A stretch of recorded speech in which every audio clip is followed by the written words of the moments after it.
رحلة تصويرية بألوان زيتية جسدت مناظر طبيعية ومعالم أثرية لتنقل هذه اللوحات الفنية إحساس الفنان حسيني في إبراز شغفه بالزخم الثقافي والتنوع الجزائري الطبيعي.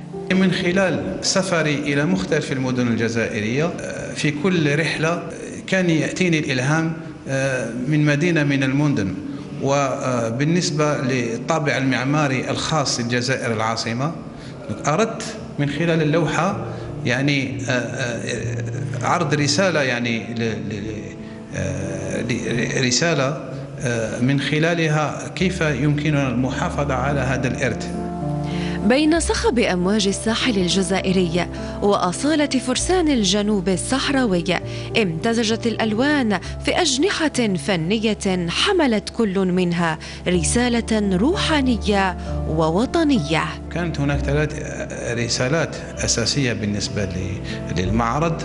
هناك لوحات خاصة بالجزائر العاصمة والطابع المعماري للجزائر العاصمة، من خلاله أبرز يعني الثقافة والإرث الثقافي الذي نتوارثه إلى حد الآن.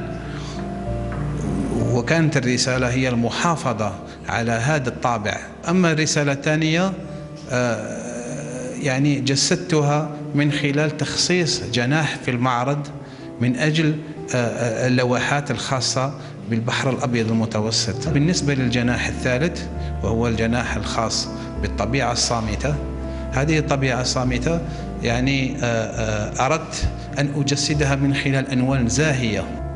لوحات استلهمت من الأعماق الجزائرية وتنوع فني أظهر مواهب الفنان حسيني الإبداعية.